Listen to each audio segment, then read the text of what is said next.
game bi taxawaay bi nga xam ne game bi da ko yàgg taxaw. xam nga population bi saa yu soxlaa ko waxal. niñ taxawee foofu loolu dañ koo doon rek. héritage la. parce que le premier groupe vraiment bi ñu xam au Sénégal.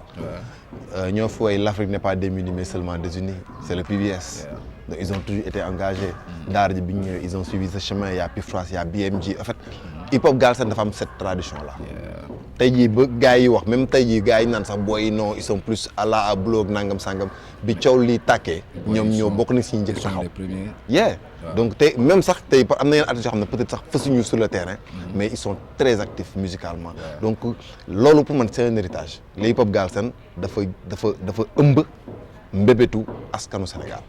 parce que aussi tamit c'est un peu normal parce que tey jii ñun on n'est pas en France ñun on n'est pas aux États-Unis tey jii leurs artistes c'est un peu des stars qui sont un peu à l'extérieur de la communauté. à un moment donné yor yeneen culture. non ci beneen communauté. ñoom leen intéressé mooy make money. ils veulent juste hustling make money. mais ñun da ngay nekk un artiste siw sax. mais ba tey tu habites dans ton quartier. da ngay yeew di dund coupure courant yi. da ngay yeew di dund ñàkk ndox mi da ngay yeew da nga koy dund Sénégal ki dëkk Almadies sax day am problème bu ndox bu baax. donc en fait on est dans un pays boo xam ne comme je le dis souvent màgget bu feebar la. foo làmb day metti te aussi comme le dit Youssoupha qui peut prétendre faire du rap sans prendre position. te ñaari position moo am. soit tu es du côté de l'opprimé wala de l'oppresseur. te man si fa dëgg yàlla fa laay yeewoo chaque jour. donc je suis un jeune de Rufisque. donc pour man c'est très normal. te su may gis image bi quand j'ai vu engagement yi ci booy yi am ça me rend encore plus fier damay xam ne d'accord amaana peut-être suñu réew lépp jagul mais on a une jeunesse qui est très consciente et pour man loolu moom dama koy saluer bu baax. waaw dama ciy kontaan bu baax. même tamit ci même optique boobu noonu ñu ngi gis fan yi passé marche bi fi amoon. ci affaire du ma wax sax jaar ci tur bi parce que ma jaar ci tur bi dama leen di est-ce que doon mooy doole ci borom ñaari. dëgg la waaw yow dëgg la. Sénégal est-ce que war nañ toll sax ba war a ñëw di marche pour mettitlu affaire bi maanaam est-ce que gisoo que ne ñoom dañ avancé. ñoom dañ. waaw maanaam seen combat bi ñuy mëne pour fësal loolu biir Sénégal ñoom dañu commencé dominer ci loolu. xam nga en fait y a une chose pour man en fait li ngay wax sànq warul sax dem ba yegg ci ay marche. pour man warul sax yegg ci ay marche wala yooyu parce que non pour man c'est du lu critique sax parce que xam nga askan bu nekk ak aadama ak cosaanam. ñun dañu nekk ci réew moo xam ne en fait loolu c'est pas une question boo xam ne sax war nañ ko évoquer soo ciy wax sax da nga am kersa pour wax ci comprendre nga donc c'est pas pour man loolu du feebaru Sénégal feebaru àdduna bi la. dëgg la waaye comme on dit souvent ñun waruñoo say ci rabu jàmbur. ñun lu bëri looy xool tey jii. en fait liñ koy indi lépp mooy say ci rabu jàmbur. bëgg a approprier wu problème mu jàmbur te du suñu problème. parce que loolu ñuy wax noonu tey jii. fii ba 2000 xaw ma woon kañ la ma suñu borom di jël les Sénégalais suñu société ni mu tëddee. suñuy croyance suñu histoire loolu mënu cee bokk. dëgg la mënu cee bokk mais est-ce que xam nga ne fii ak si kanam tuuti dañ toll période boo xam ne comme li may def nii di ci wax ak yow. c'est vrai ce sera plus possible parce que. déjà gars yi am nañ ay lois yu ñuy def yoo xam ne benn article bi maanaam dina la tere. comme ni ñuy def nii may wax ci loolu noonu. parce que léegi affaire de genre la ñuy wax. c'est vrai léegi donc loolu man du ma mën a wax ci diw parce que. borom ñaari tur la loolu. boobaa maanaam dañ leen di ñàkk dañ leen di protéger. voilà loi bi day gis que ne boobaa loi bi day dal sama kaw. c'est vrai yooyu noonu suñu naan toog di seetaan ba yooyu am tamit. loolu est-ce que tamit.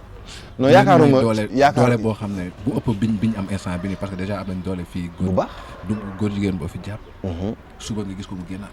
non bul sonn mais en fait man je me dis que man yaakaaruma man franchement.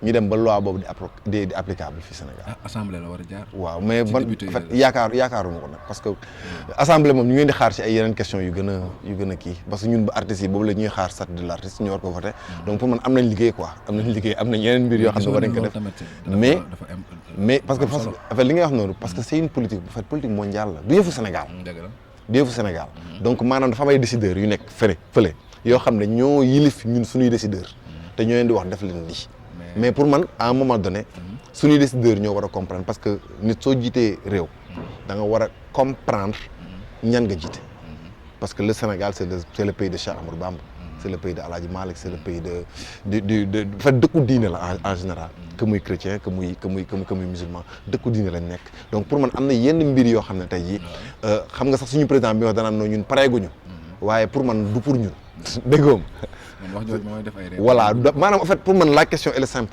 du pour ñun quoi du pour ñun donc ku ci nekk na ñun pour actuellement pour man suñuy challenge yi gën a métti suñuy défis yi gën a métti c'est la pauvreté c'est la précarité pour man loolu mooy suñu combat bi gën a rëy parce que pour man même suñu diine sax da koy wax ndax ndóol moom mooy noonu ndóol moo lay dugal ci la nekk te suñu réew actuellement comme je le dis souvent màgget bu feebar la foo làmb day métti on a des problèmes ci mbirum éducation on a des problèmes ci mbirum santé donc on a d'autres questions on a d'autres urgences am nañ ci yeneen urgence tamit war nañ mën a am taxawaay benn taxawaay bu ñu am suñu demee ba ñuy jàpp suñu yenn kilifa yi di leen indexé de radicaliste affaire yooyu noonu non mais pour man régal ma la c'est-à-dire jinne man lan ngay waxee sax bukki su yebee gaynde ca doxin bala man pour man ñooñu war ñu wax ak ñoom dara de seen réew lañ nekk di wax lu leen neex ñun ñii jiite la ñu war a waxal parce que suñu yabee ñoom maanaam suñuy jiite la parce que ñun tey ji am na yenn personnalité wu France wala États-Unis wala kii doo mës a gis ay association sénégalaise di am yenn yu muy wax te ñi muy wax soxlawu ñu dem seen réew lu ñu koy doyee franchement non ñooñu en fait léegi li sax bokkul quoi tey jii tey quand tu parles d'un khalife général au Sénégal nga naan kat ay non dooy dugat suñu réew say wax ci lii mais tu perds ton temps. ko soxla ñëw sa réew. est-ce que comprendre nga c'est-à-dire foog au fait ñun ñu comprendre lii Sembène Ousmane doon wax l'Occident ce n'est pas le centre du monde ce n'est pas l'astre bi nga xam ne moo ne ci digg bi ñun ñëpp ñuy tourner autour de moom foog actuellement pour man li may wax sànq débat bi sax pour man c'est perte de temps la ñun on perd du temps ñun xam nañ suñu réew la soxla xam nañ suñu urgence su réew ci loolu lañ war a focus éducation santé emploi des jeunes pour man on a beaucoup de choses yoo xam ne ci loolu lañ parce que pour man lii nii sax c'est nous détourner de nos vrais objectifs maanaam dañuy nekk di chet chama yow non borom ñaari turi nangam sang non nañu wax ci ñàkk gi nañu wax ci njàng mi di sooxe Sénégal il y a des urgences au Sénégal te benn urgence bi gën a rëy dama koy wax à chaque fois dama toog di seen journal daa ak man sama soxna daa on a vécu des inondations yu doy waar est-ce qu'il y a quelque chose qui a vraiment été fait est-ce que ren on va pas vivre est-ce que ren on va pas vivre pire te on est hivernage bi day commencé nii à quelques semaines te ñun ñi nga xam ne ñëpp ñoo dëkkul biir Dakar ñu ngi ci banlieue bi xam nañ gars yi loolu la ñuy confronté donc pour man on a des urgences affaires yoo xam ne ñoo gën a important ce débat là parce que ce débat là pour man du suñu feebar ñun est-ce que comprendre nga voilà